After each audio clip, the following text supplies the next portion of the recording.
Welcome back, everybody. Our second panel today will cover cross-border collaboration on renewable energy. And in order to lead this discussion, I would invite Ms. Charlotta Söderberg on stage. She is the Associate Professor of Political Science at Luleå University of Technology and currently holds one of the prestigious Arctic 6 chairs. She leads research on energy transition, security, and public acceptance in the Arctic. Ms. Söderberg, the floor is yours. Thank you so much. I would like to start by saying that to sort of set the stage. I mean, I'm based in the Arctic. I live in Luleå, and I know you heard some tales from Luleå yesterday as well. And when you live in the Arctic, we sort of feel the consequences of climate change on our bare skin. I know, and I think you all will agree with me, that if you've lived up north for a long time, you have also noticed that the winters don't look the same now as they did when I was a young kid, for example. So things are changing. So we're sort of facing the consequences of climate change currently in the north. But at the same time, something is happening with the green transition. The spur to shift from fossil energy to electrification and to renewables, which is the sort of request from industry.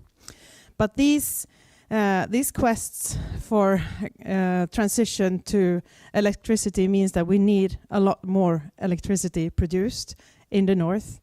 And this also means huge consequences for our societies. And sometimes we talk about this as the green transformation, because it's actually about a transformation of both of technologies, as I think we will hear all during the panel, but very much so also a transformation of societies. So today we're going to try to have a conversation around these topics, and I have a distinguished panel with me which will bring different perspectives on this transition and on the possibilities to collaborate across borders around renewable energy. So I think we'll start by a brief round of introduction so that you know who I have with me here on stage. So please go ahead.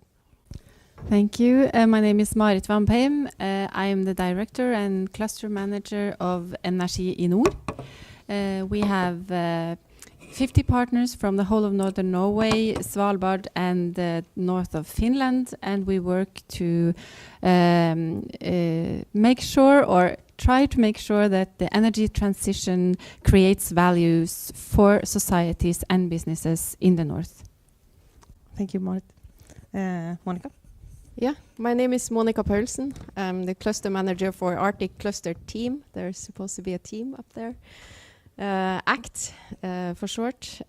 We are a cluster built on mining and processing industry, also including the whole value chain from renewable energy to products. And we have been working on green transition and digital transition for 8 years together now, a partnership of 119 partners.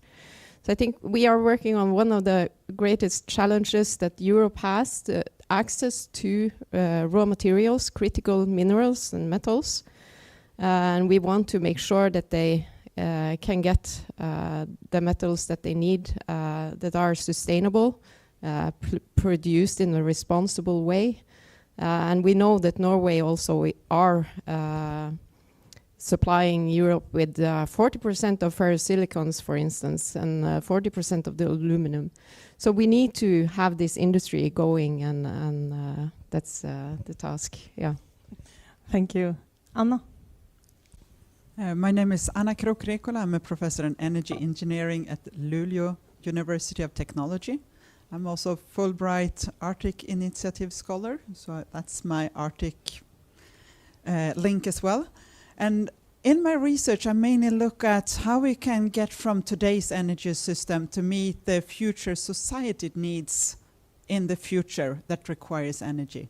So we use system analysis and energy system models to look at how we can minimize the use of resources and still meet the society needs that we want in the future. And of course, it means a lot of different scenarios because we don't know exactly what the future society needs is. And we also add on that we want to meet other society targets, such as the climate. We want to reduce the climate change. We want to have a just transition and a just society. We want to have a robust energy system and so on. So that's what I'm doing and have been doing the last 25 years. So before it's starting to be this hot topic. Thank you, Anna. Antonio. Hello everyone, Antonio Acro from University of Oulu. I also come from the more scientific and technical aspects perhaps of this subject. My background is in physics. I'm a physicist first, and then my career moved over environmental technology. So nowadays I work as a university lecturer. I'm heavily involved primarily with education, with all the aspects of education related to the North, by the way, creating also the, shall we call it, soft infrastructure, horrible expression, but usually it's part of the conversation as well. And I'm specializing in research. I'm specializing in smart and distributed energy systems, which include, by the way, also nuclear. That is also something that is in the background, especially in a country like Finland. But I don't know if it will come out, but that too. So, yeah, that's it. Thank you. And finally, Erika. Hello. I'll start with a traditional introduction. My name is Erika Tija Tram. I'm from Vantakwichin First Nation, which means people of the lakes. That is kind of our economic base that our identity is based in North Yukon, Canada. I am of the Wolf clan. That'll be passed on to my kids through my matrilineal lineage. My name is Netrovin, which is Wolverine Mother. And then formally, I worked in my community in a senior position of stewardship and sustainability. And one of those portfolios included energy. And so our community looked into renewable energy as one of the solutions to exiting the fossil fuel dependence. And in my current role, I work for Yukon University, which is located in Whitehorse, Yukon. And I'm the manager of community partnerships, working together with communities across Canada towards their energy priorities. Thank you. Thank you. So as you hear, we have a good geographical span here, and a good sort of also topic-wise, I think. And some of you are really good at collaboration, and I think we're going to come back to that. Some of you are better at the technologies and what we can. So I'm sure you can all contribute to different parts of this discussion. So if we start with the first question, so if you think from your perspectives, as you do have somewhat different perspectives on this transition, what would you say is the current state of the green transition in our parts of the Arctic, both in the North American context, but also in the sort of Arctic 6 context? Where are we in this green transition currently? Would you like to start? Sure. To be honest, we are struggling. We collect, of course, viewpoints from our partners and people we collaborate with on a regular basis. And in September, we asked our whole partnership if they think if they are of the opinion that the Norwegian energy transition has been stopped, and they answered yes. So this is, of course, kind of scary if you think about the climate changes, and also for us living in the north, it's scary because we know it also means that investments stop, and we know that, or we see every day that our communities lose people. People move out, and it's not a lot of good news, but We have some very good and promising projects as well, of course, and things are going forward. Luckily, politics is the art of the possible.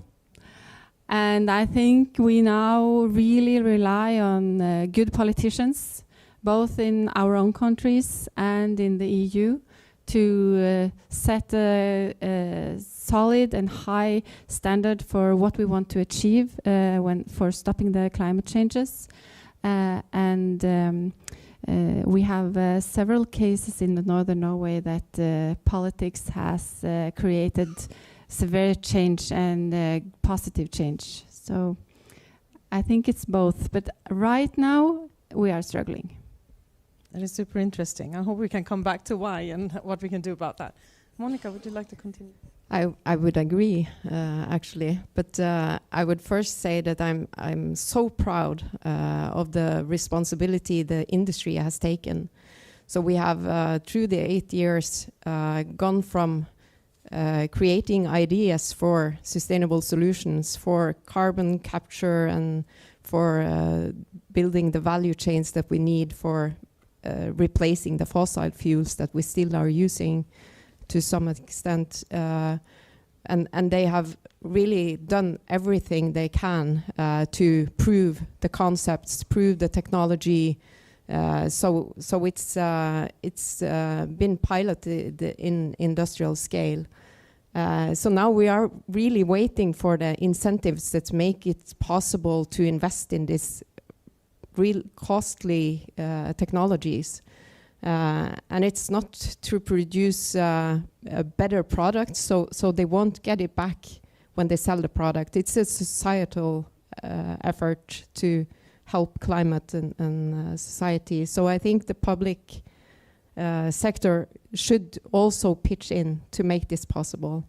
So that's what we are waiting for. It's stopping, and I'm really concerned that we have come all this way, invested so many millions, and now it's stopping.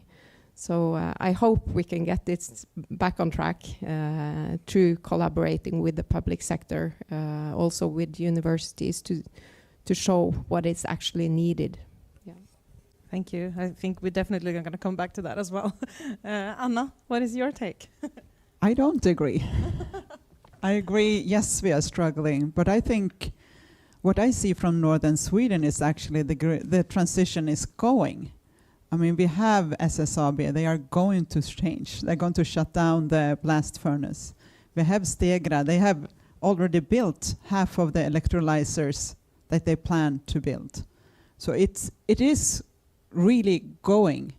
And of course, they are struggling because they don't have the support all the time. But I think we will come back with that also. And I think also, so then the obstacles for me is actually disinformation. And that's my main at the moment. And one of the things is towards this, it seems like everything is struggling and everything is failing. That's a bit what we are reading in the headlines. And part of that is actually sponsored activity from industries. We don't know exactly, I can name it in the break, the ones that I have heard whispering who's behind it, who is trashing down on those investments that we see. And we researchers who is working with this, I mean, it's not really good reports. It's really a lot of gaps, but it's not really easy to look at it. It takes time to detangle what they are writing and what is wrong and what is correct. So this is one of the things that I see. Another thing is disinformation around all the technologies that we in our models and scenarios see that can help us really fast in decarbonizing the system.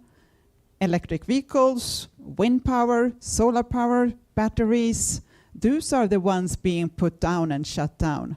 While the technologies being pushed up are the technologies that we see that we maybe need in the future, like 15, 20 years, like nuclear. This is a technology that we will see in the future, and that is being pushed up. So there is, and this is really a big problem. So that's the main obstacle at the moment from our perspectives. That is super interesting. So what do you say, So Antonio? from our perspective as well, there is a lot of optimism in a sense that we are doing very well in many fields. We are leading definitely from European perspective. In general terms, the North is actually leading in terms of clean energy, reliable, we have a reliable network. Energy is, relatively speaking, cheap, although there is a star to put there. So but when we compare ourselves to many other European countries, before we were actually talking about the European context, definitely we are doing better and we are definitely leading in the North.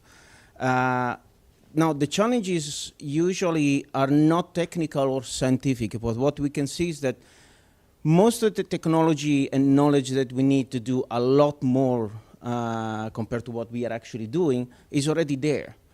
The challenge starts to be in the interaction with society, with the local community. So what is missing quite often, and yesterday was actually a question about that in terms of narrative, is missing quite often a coherent narrative. And it's important for us because essentially narrative define the conversation in a community, and well, at the end of the day, economy is a social science. So if we don't have a coherent social development vision, inevitably we don't have a coherent message in terms of economic vision, and that translates in policy, investments, and so forth. So there are these kind of challenges that we see, and usually that is where we are actually trying to provide our help in the communities. Because it's not really clear, for example, what is the role of the local community, how much the local community should have a role and can have a role, because a lot of the interests, for example, for this energy transition are inevitably outside the community. Just to make an example how technical aspects can transform in narrative. We are talking about energy transition, but actually a lot of changes are not transitional, are additional. We are not just talking about shifting a form of energy, shifting energy vectors. Electric vehicles, we have internal combustion engine, energy vector into electricity, another energy vector. But for example, digitalization, a large share of the conversation about digitalization, AI, is additional. We are adding in terms of energy budget.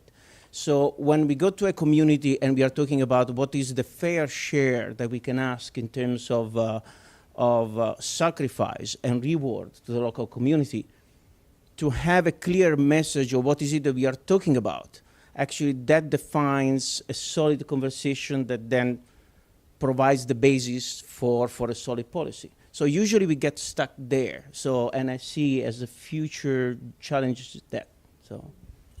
Thank you. And over to the more North American perspective, how is this discussed right now in Canada?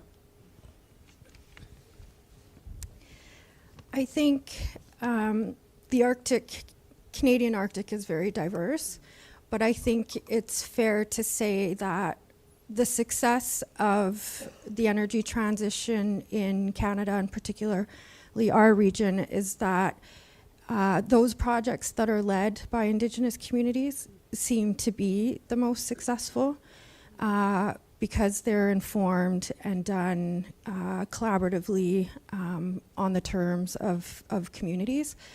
And that was always centered around the benefits. And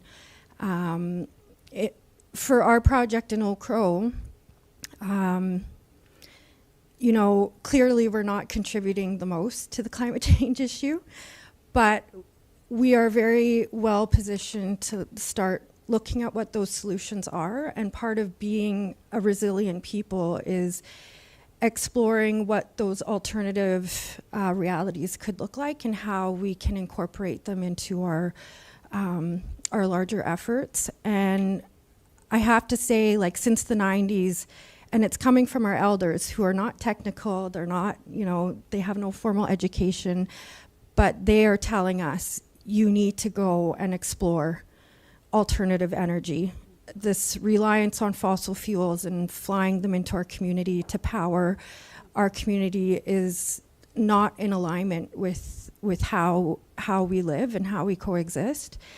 And so that has kind of become our marching orders, is to look at these alternative ways that we can power our communities. And so, again, just going back to this Indigenous-led renewable energy projects, I think have really kind of led in Canada in a lot of ways. A lot of communities are just really willing to take on this journey to see where it may lead in terms of having these other scenarios to contribute to our resiliency. There are a lot of barriers, though. There's a lot of opportunities. Like in the beginning of our journey, it was very much environmental, but then we did begin to see the economic benefits and how that can stay inside of the community to self-determine, like, how do we want to reinvest back into our community and make those decisions together. But a lot of the barriers we face is needing to, of course, find funding and stack funding. And I think Canada has done a lot of great work in listening to communities and making sure that there's funding pots that are specific to the North, because it's so different than the South. And those have really enabled us to kind of design projects that are more in alignment with the realities in the North, which is logistically challenging. We're a fly-in only community. We're not road accessible. And so having to truck things into the community every few years and planning around those kinds of infrastructure developments, it's no small feat to bring these solutions to the North. But I think the fact that we do shows that we're trying to find pathways forward, and we just need to continue to have the support and to have really strong partnerships that are centered on what our priorities are and how the benefits are going to keep us kind of secure and self-sufficient. Because if we don't, we risk creating a space where climate change is actually going to make us more reliant on systems that are going to be a drain rather than investing in the local. So when food security becomes an issue, then we're relying on systems that are already strained. So these local solutions that are driven by community and led by Indigenous communities really are an investment in that resiliency and self-sufficiency. One last barrier I'll say is the capacity. And so, like, bringing capacity built into the community to implement these projects becomes really key. And putting on my university hat now, a lot of our programming is about knowledge mobilization. Like meeting the communities where they're at and seeing how we can bring communities along in what their priorities are in terms of energy has been a really big piece in people finding, we can't see energy. And so it feels really like, where do I fit into this picture? And so kind of exchanging knowledge from all the players in communities in place helps people feel like, okay, I can see what this means in the context of community and how we can participate in that. Sorry, that was long. Thank you. But I think you're pinpointing something, and all of your comments here, I think pinpointing something that is special for the Arctic. I mean, the whole world has long been trying to fight climate change and transition into something else that is not fossil. But in the Arctic, we are facing challenges as technologies are developed maybe in the south, and then they are moved up to the north, and we have ice and snow and huge distances. As I talked to Erika in the coffee break, and I said I visited Canada, and I am from the north of Sweden, and I know we have long distances. But when I went to Canada, I saw what huge distances mean. So the country is huge. And I mean, to just shift, I mean, we face different types of challenges, I think, just for being in a cold climate. So what would you say, and we've been talking a little bit about your opinion and what we are facing, the challenges we are facing. But if we focus more on the sort of the societies and the local people, the indigenous people of the Arctic, what kind of challenges are we facing from these climate change efforts, both from the effects of climate change, but also the efforts to trying to amend it and try to shift to something else? So what would be your perspectives on this? Do you like to start? Yes, I'd love to. Well, of course, it's serious. We observe and feel the consequences every day, every year. Yesterday, my local newspaper had a news article about last winter. 120,000 reindeer were affected by a much more unstable climate, making it very much harder for them to find food. A lot of reindeer herders, most in Finnmark, need to buy food to feed the reindeer because they can't find the food. It freezes down under ice and snow. And of course, this is serious. It means we have to do something. The whole world has to do something. And it's true, we didn't create this mostly. We are not the main to blame, but who would say they are? We have to take our part in the transition away from the fossil fuels. From my perspective, I live in Vadsø. It's in Finnmark in Norway. It's about as far north in Norway you can come, and almost as far east. It's 3 hours from the Russian border and 1 hour from the Finnish border. And we have a lot of Sami people in all our communities in the whole of northern Norway, and maybe especially in Finnmark. We need to talk more between ourselves in the local communities, regionally, and we also need to connect with other communities in Canada and Alaska and Sweden, Finland, because it's really, I think the main hindrance in Norway now is not the technology. And it's not the willingness of the industry, but it's politics, and it's the debate, the public debate on energy transition. Like Anna mentioned, it's a very heated debate.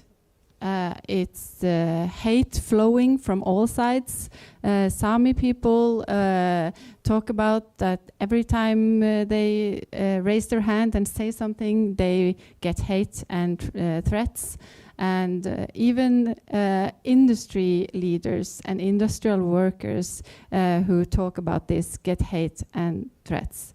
So it's not a good point for making this huge change that we really need to do. So I think it's a matter of trust, building the trust between ourselves, amongst ourselves, and finding ways to make sure that the energy transition gives back to the local communities and to the people. And for a last point, I think it's also important to mention in Norway, in northern Norway, we have, as I said, a lot of Sami people, and we have a lot of Sami people working with all other things than, of course, reindeer herding. In my community, the mayor is a Sami, the assistant mayor is a Sami, and she is also a farmer.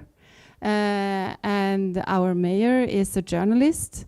We have Sami people working in the industry, running industry businesses, and doing all kinds of important things like being teachers, healthcare workers, fire brigades. So it's not a question about against or together with the Sami people. We have to find the solutions together, because our besides the climate change, our biggest issue now and problem in the north is that people move, and that is not that is really dangerous if we want to make sustainable societies. So it's big issues, but I think the good thing is that it's about us. We have to find the solution, and we have to push for the solutions together to make the energy transition happen in a way that creates good societies for ourselves. Thank you. Important perspectives. Do you have anything to add there, Monica? I can try. I think it's agreeing on the path that we are on, the goal that we want to achieve as a society. It's very important. Having done that, it's a matter of strategies. And we all are consumers of energy, consumers of metal products, infrastructure. We all need infrastructure for the society to be working. So we need also to agree on how to access these resources. How can we also contribute to produce these resources? And if we want to do that, where should we do it? Where is the best opportunity for us to produce these resources? Will it require more energy? Well, then we should make a strategy for producing more energy. Where should we produce it? Where would it be logic to produce it? How can we co-locate production with, like we did when we established the hydroelectric power plants? We co-located them with the mineral industry, with the processing industry. That's very smart. You need less grid, and that's a huge cost to develop the grid as well. And I think I didn't talk about it before, but one of the main challenges the industry now faces are also linked to grid and the need for investing in more grid. And we need to talk about that and also see how we can supply energy for the new industries that we also will need. We're talking about data centers. I don't think we should choose between process industry and data centers, which are more what do you make more money from? But we need to see that we have a need for all these industries. How can we best provide a resilient energy system to supply them? And maybe we can have off-grid solutions for the big consumers of energy. They're doing that in the US, in Canada. So maybe that's a solution we should look more into. Also I think there's a huge challenge just from being located like we are in the north, in the rural parts of Europe, with a lack of people and people moving from the Arctic, although we can produce innovations out of the Arctic if we have the people. So, yeah. Thank you. Lots of challenges you mentioned now for the local people. Anna, do you have anything to add from your perspective on this? What challenges or opportunities are we facing? I don't know. So it's just added questions here after listening to.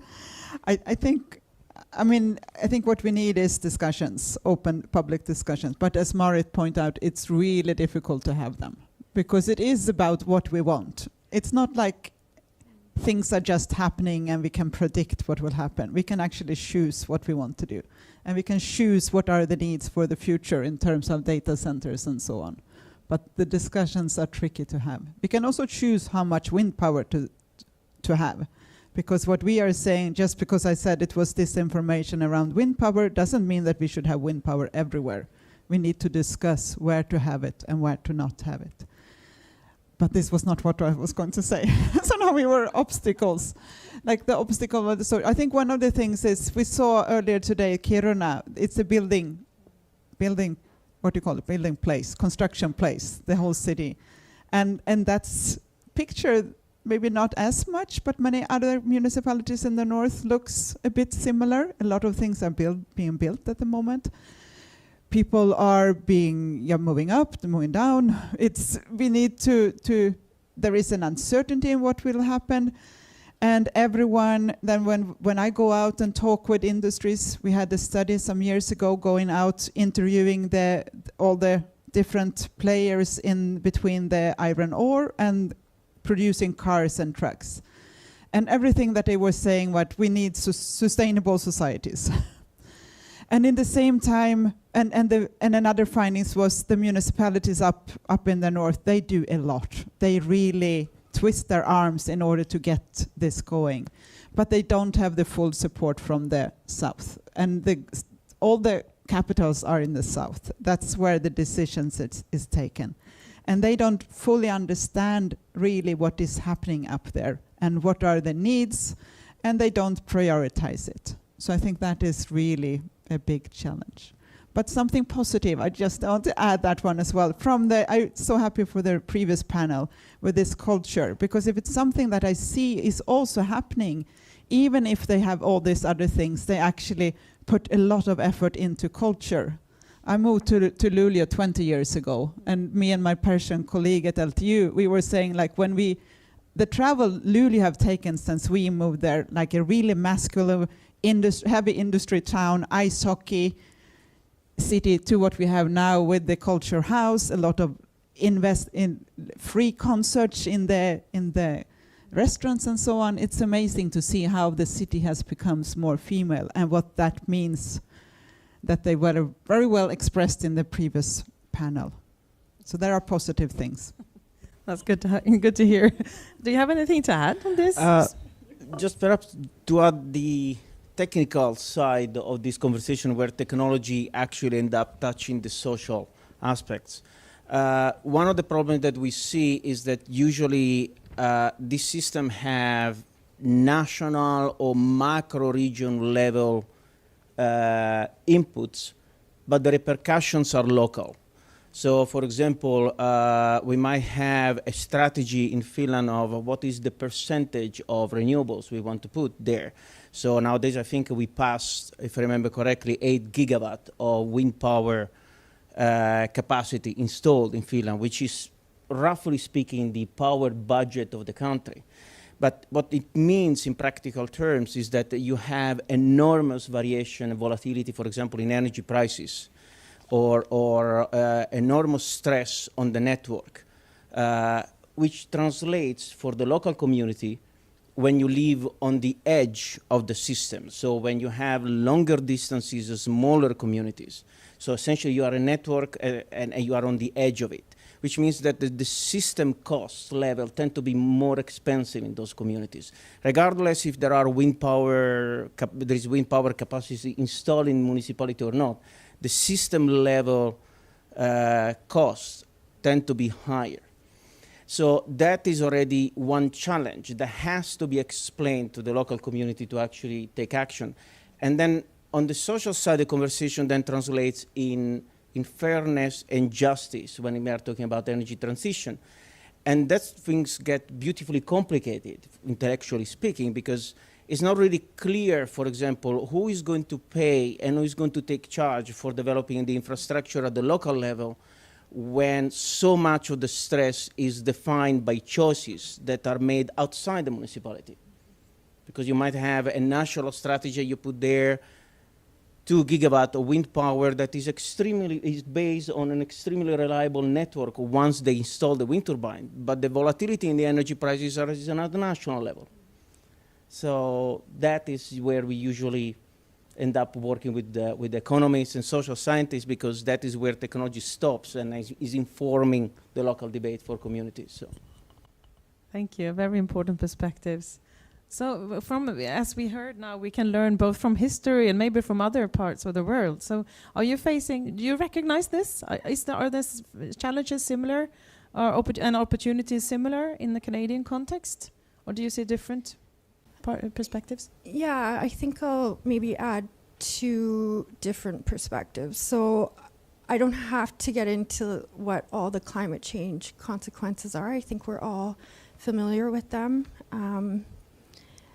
But I will maybe bring awareness to, again, like back to nation-to-nation treaties, and how we're going to work together and implement, co-governed processes. So there's a certain chapter in our final agreements that tackles something called land use planning, and it's how we're going to carve up different parts of our land based on their special designations. And one of our very important places in our traditional territory is actually one of the few headwaters that go into the Yukon River and out to the Bering Sea. And we placed, in fact, it was so difficult to protect this area that they had to create new legislation to give more legal designation buffers to implement it kind of as a whole. And this was a very intense process, both, negotiations and funding wise. Anyway, we ended up getting the protected designation of this very, very special, unique area. And the main reason is that the salmon go to spawn here, and it replenishes the salmon populations. And that in return attracts bears and wildlife who that depend on this local food source. Climate change has now collapsed the salmon population to a point that we're not getting them to the spawning grounds anymore. And in my role in my community, I thought, wow, this is really interesting. We never really thought of how climate change destabilizes these processes in our treaty relationships, to a point now that it's, what does this land mean now in this governance framework? And I don't know yet, it's all just happening, but but it does really speak to, these treaty relationships where we're trying to work together to kind of protect these really important places in our country, and climate change has completely taken away the values that why we were there at the table in the first place. So, and just to add to that, I'll talk about our renewable energy project. We're seeing a lot more flooding events that are kind of getting on the high side. And we're also seeing a lot of forest fires. So while we're trying to come up with these solutions to counteract climate change is threatening those projects on the ground. So it's the more we're putting money into these things, the more climate change is kind of undermining these efforts. And so I guess my message in that is that it really is going to take a huge collaborative effort for us to figure this out. It's like we're building the plane as it's flying, and I feel like, like in Canada, I think we have liftoff, but we're seeing like this flap is a little off here, and so it's going to take more of an effort on all our part to kind of fine tune and get to where we're collectively trying to go, without shooting ourselves in the foot. Thank you. And I think this fits perfectly in with my next question, because we're now talking about the struggles that we are seeing in the north, that we are facing, but how can we work together? I mean, some of you mentioned, we need more grid. That's been talked about since the green transition talk started. We need more grid because we need to transfer, we need to make more renewable energy or more energy, and we need to transfer it across to the industries that need it and so on. But can we work across borders to do this? How can we do that? Does anyone want to start, or should I just? Do you want to start? You take the mic. well, I think we need to connect across borders, and we have started doing that, and we are in desperate need for researchers like yourself, Charlotta, and Anna, and also Mari in Oulu, and Berit, and many of the researchers at UIT in Norway, to help us build the methodology of how we do this. How can we work together within the communities and between the communities? Because as of now, we have decision makers in the capitals of all our countries, and I dare say also here in Brussels, that really don't understand or know the North like we do. And I also firmly believe that when you have skin in the game, you have your heart with you in a totally different way than you do if you have your life and your family and your house and your mortgage somewhere else. So we really need to do that. We need to learn from each other and cooperate to make sure that we actually find ways to talk together, because I think really that's the biggest hindrance right now for developing the Arctic and stopping our people and our young people to move out. I want my kids to have something to come back to. Right now, I don't think they really plan on coming back. And it's I want to do something about that. I want to create a society where they can come back and have interesting jobs and a good family life and feel at home. And I think we who live in the Arctic and feel like that need to sit in the front and steer these processes, but we can't do it without the decision makers in Oslo and Helsinki and Stockholm and here in Brussels. Okay, thank you. Anyone else wants to add? How can we work across borders? Yeah, a very practical example, together with Energi Nord and also partners in Sweden, LTU Business and actors in Oulu, we are developing the hydrogen value chain, trying to collaborate on building competence, collaborating on developing infrastructure and so on, because we all need these value chains up and running. So that's one example. We are also on the other side, other direction, building energy resilience together with Iceland and Greenland and Faroe Islands, because we are all dependent on resilience in the energy systems, and we have not talked a lot about geopolitical aspects of this, but it's really important for the Nordics and the Arctic region to be resilient when it comes to energy, infrastructure, and also thinking backup systems and how we can learn to be more innovative to secure our energy supply and all. So I think that's very important also to have support from Europe on that, because it's important for Europe that we succeed. So that's my... Thank you. Anna? I continue that, yes, much more going more, what do you call it, vertical? No, horizontal instead of vertical. I think most studies when looking at the really energy transition studies are on country levels, and we kind of forget that we have always been doing a lot of exchange with power exchange with each other and so on. So go much more also in the studies to look at especially in the north, to not just see. I know my previous Norwegian colleagues, they saw that northern Norway should produce a lot of electricity and green hydrogen from that, and then export it to the rest of the world. And in the same time, northern Sweden is screaming for, we want a lot of green hydrogen in the future. So this is just an example. But also, like Marit was indicating, like this, actually, that you actors in the north also go to us at the northern universities, because we have a lot of knowledge, we are experts, but we are not maybe so visible all the time in the local context, because we work with the governments, we work international, at least what I used to do a lot.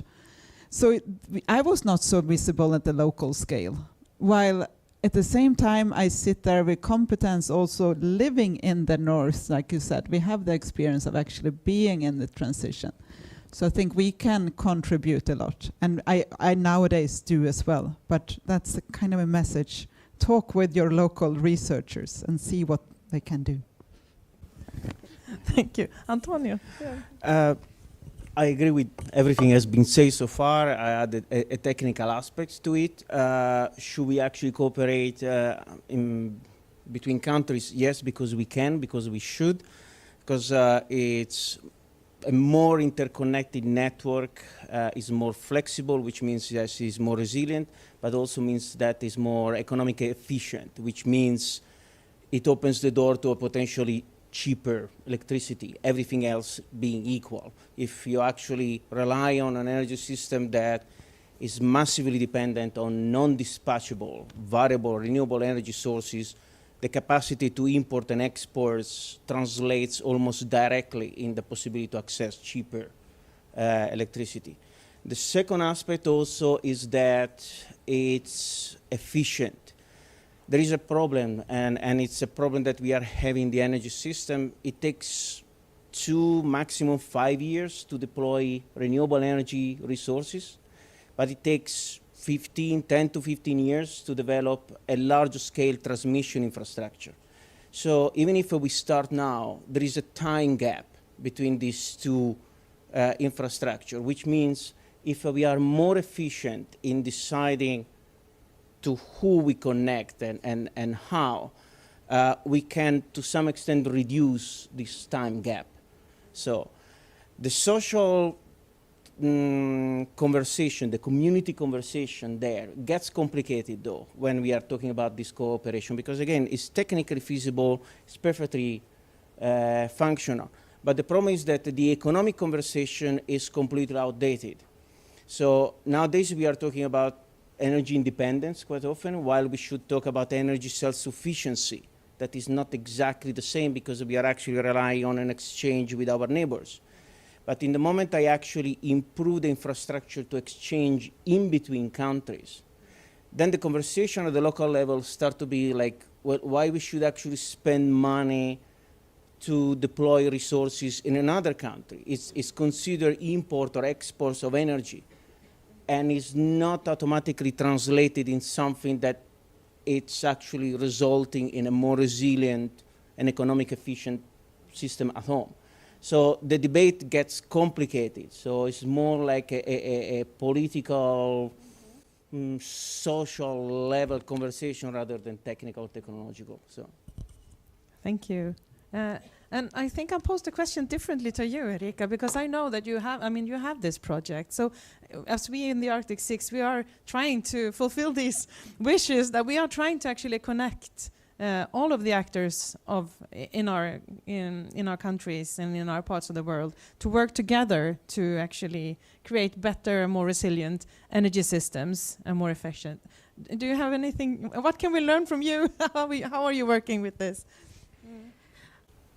I think we all really want to do meaningful work, but we can't do that in silos. The question is like, what problem are we trying to solve? Who are we trying to solve it for? We can't do that in silos. Otherwise, we can create harm if we're well-intentioned in our work and we really believe in the solution we have. That's great, but when I was walking here, I was using Google Maps, and I kept having to recenter it. And I thought, that's interesting. Like, we always have to recenter ourselves in relation to everything that's happening. And I had a lot of gratitude in that moment, because I think we can't recenter ourselves unless we're working collaboratively. And then our solutions make sense from a different lens, and maybe we miss something here. And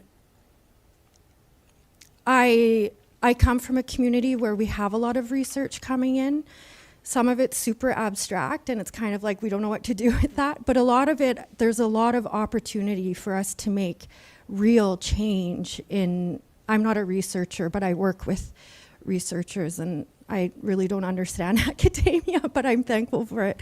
But I think there's such an opportunity there for us to work together to recenter what the problem is and where the benefits flow and what does that mean in that context. And so we all hold pieces of the answer, but none of them really are meaningful if we don't kind of bring them together. And there's no competition in this space. There's a role for everybody. It's just about talking and figuring out what that is, and recentering again. Being from an Arctic community, there's no such thing as me or I. There's no way we can be successful if we don't work together in community. And even outside of that, like our partnerships are very, very valuable to us. But those are built, like change comes at the speed of trust. And so I really related to what you said. Trusting relationships there's a lot of things that can impact that we may not be aware of, but we have to be vulnerable. And then we have to, meaningfully contribute to how we're going to work towards resolving these issues. In 2017, I was a part of the first ARENA program. Oh dear, I forget what that stands for again. It's under the Arctic Council, but it's a network that brings together remote communities. And it was really great because it connected Canada with Alaska, with Greenland, who are, we're all facing these remote energy systems in isolation. And it was really good to hear what other communities are doing. And so it'd be really nice to invest more in those kinds of networks or large interdisciplinary research collaborative where researchers come from all different kinds of disciplines to add to like the big picture, but orient it in place and not be so transactional but relational, and not be so extractive but contributing. I could go on and on, but collaboration really is key, and it really starts with connecting. And I'll point you to one resource that really informs a lot of my work. It's called Reconnection Vision.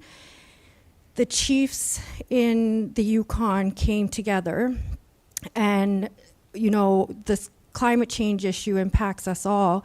So what the chiefs did was they told the youth, we're going to give this to you, and let's see where it goes. Well, what came out of it is Reconnection Vision.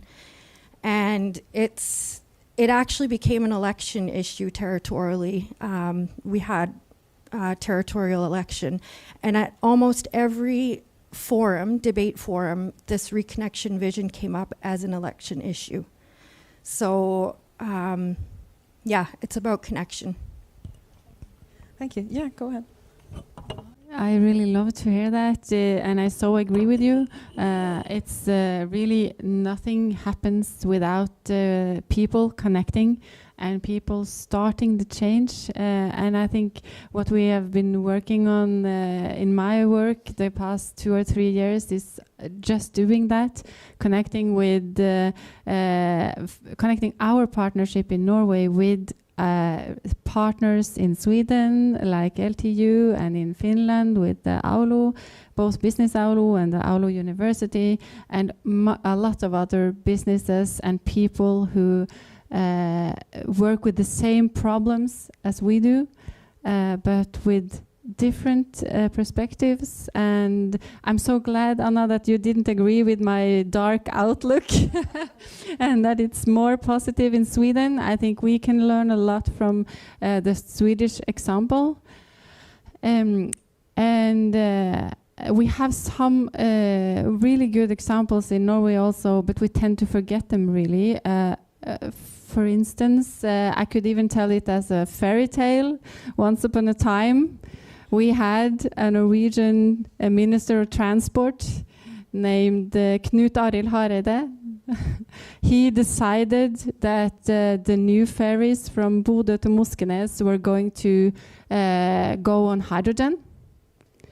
And he gained the trust and the cooperation with the local community, the mayor and the regional political county, and also with businesses and researchers in the region.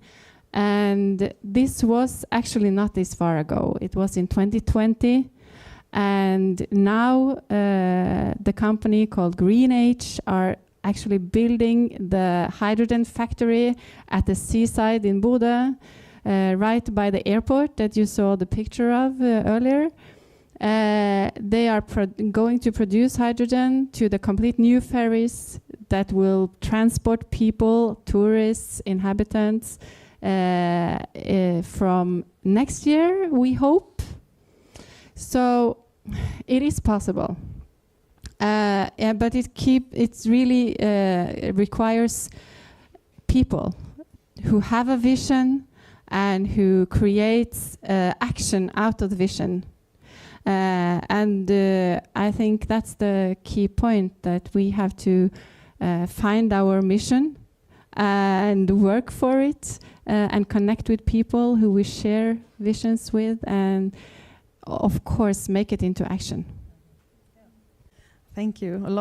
I promised to leave some time for questions to the audience. I will. But before we do that, I just wanted to say, I mean, we've talked now a lot about we can cut the timelines, for example, or we can work across borders. But then, it's up to the politicians. And as I'm a political scientist, of course I want to know, what can policymakers actually do? So how can policymakers support the green transition and support cross-border collaboration? Does anyone want to just chip in? Anna seems to be. I think the most important is to have tough, ambitious climate targets, to have a vision. And this is also what everyone that we talked with, interviewed in the study I talked about previously, what they say. We want to have ambitious climate targets. Period. Very quickly, in simple terms, have a more coordination, vertical coordination in the political message behind it. From local political leaders to regional to national to European, there should be some sort of internal consistency in the message that then end up informing the local debate. Because we are talking about energy security, we are going to talk about environmental goals, we are talking about self-sufficiency and empowerment, economic goals. So, of course, locally the conversation can actually take different flavors depending on where we are, what we are actually doing. But there should be a common goal that is not there quite often. The message might be ambiguous. So, yeah. Thank you. Anyone else? Yeah, okay, go ahead. I agree. We'd like to see speeding up the permitting processes, public permitting, but also, like Marit mentioned, public procurement of green solutions. But then also, I like to see, we have the national level partnerships, we have the research partnerships, but we really need to also accelerate industrial partnership across the borders. So we like programs that focus on enabling industries to collaborate more. Because it's, like you said, it's about trust, it's about building relations, knowledge about each other. And then we need to meet, we need to develop insights on what are the competences and the perspectives of the different regions, to find out how we can develop this together, how we can contribute, so on. So I would like to see more incentives for the industrial collaborations. That's super interesting. So do we have any questions from the audience? Yeah, we do.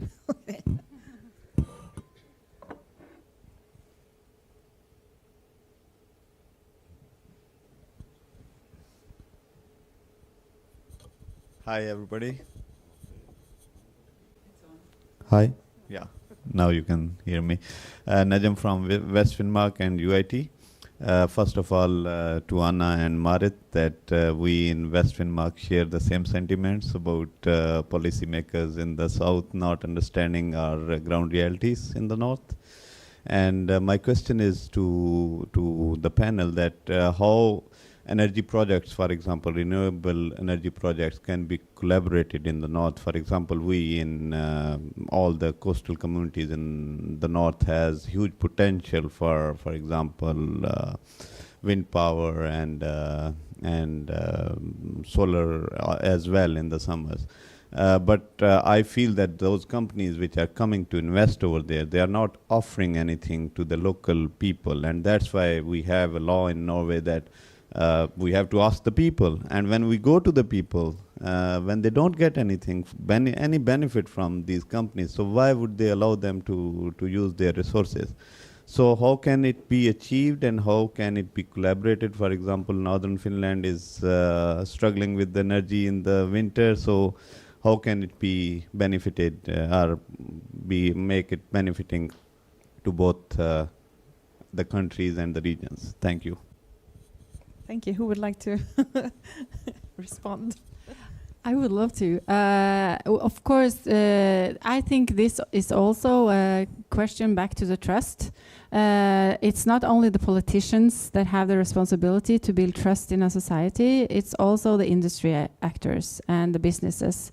And we see this all over northern Norway, that if you want to invest, you have to connect with the people.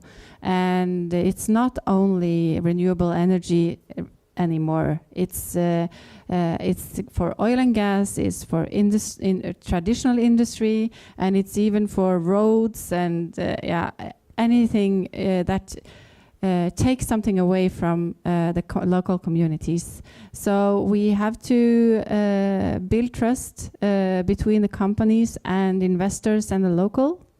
But I think the most important thing is to be clear about what we would give back. And we see that in Finnmark, in the northernmost part of Norway, there are several mayors that have been re-elected on being pro wind farms in their own communities. We see that in Lebesby, in Berlevåg, in Vadsø. People want activity, and it doesn't go anywhere. And in many communities, we have a lot of resistance, but it's not everywhere. And I think it's very important to focus on the debate and the pros and cons. Respect the cons and respect the people that are against, and find the places and the communities where there is enough trust and where we have the opportunities, because they do exist, but they tend to drown in the high conflict of the general debate. Anna, did you want to add something? Yeah. I think this, don't underestimate the strength of stories. Because I think the stories we see, as where I started, is very much where it's not working. That's what's getting to the headlines. We need to communicate those good stories much, much more. So we have more questions. Oh, sorry, go ahead, and then it's your turn. Very quick, practical, also addition to what I've seen in some cases. There is, I'm not justifying the company, but there is a problem here that we start to have such a large capacity of renewables, then when the companies make money because they do produce power with wind turbines, the energy is so cheap that they struggle to pay back. So any investment, extra investment of local community now start to be really relatively important compared to the budget or the investment. And then it goes to the conversation at the political level. Because if you don't have a coordinated political strategy at the macro region or national level, one of the challenges is that there is a race of the bottom, for the bottom. neighbor municipalities are actually saying, as long as you come here, you invest here, I ask for less. So you need to have a coherent and solid political conversation so that you establish a bottom line below which companies cannot go. That's fundamentally how it goes. So, Thank you.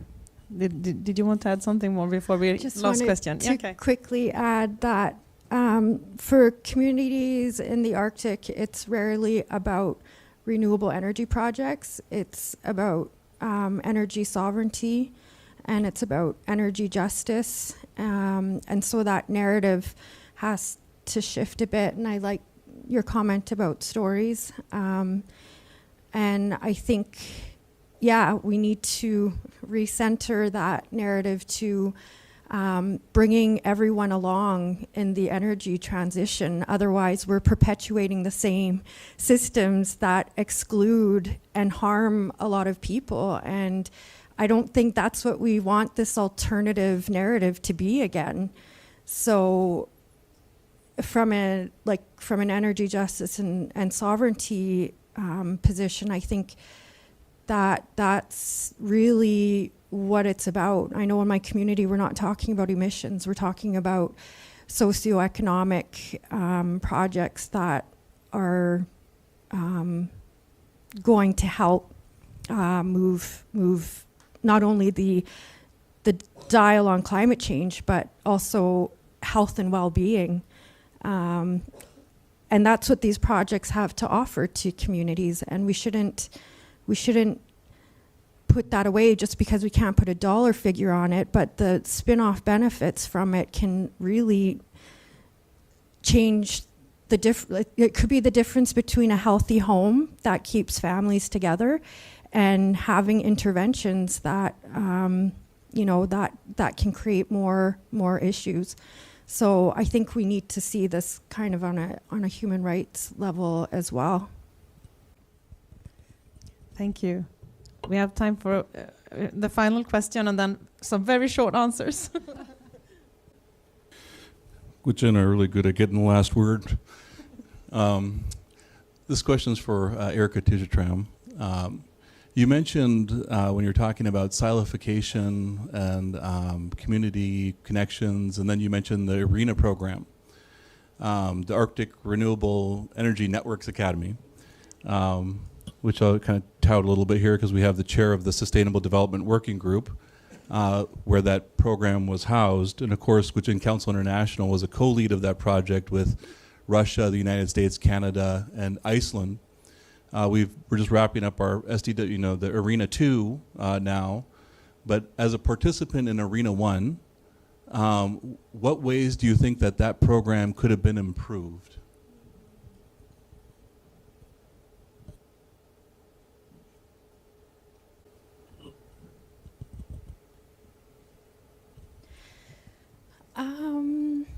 I don't know. I mean, I'm not sure how what kind of the trajectory is for it, but at the time it was hosted by Alaska, and maybe that's to change each time. But that would be my one suggestion, is that the host should shift regionally so that we get more of that regional kind of perspective in the program. Not saying that it was missing, but I think it would be important, again, if we're going back to place-based priorities and that informing our knowledge exchange, then I think it's important that we place these programs in different regions so that we're getting that deep understanding of place and connection with the different challenges and opportunities. So that would be my one feedback for that program.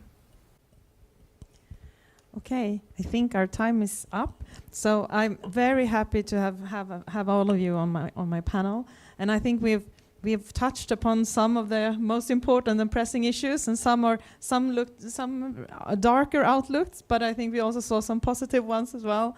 And I think that we can agree on that the green transition is actually moving forward now. But what we need is We need to anchor this process in the local communities.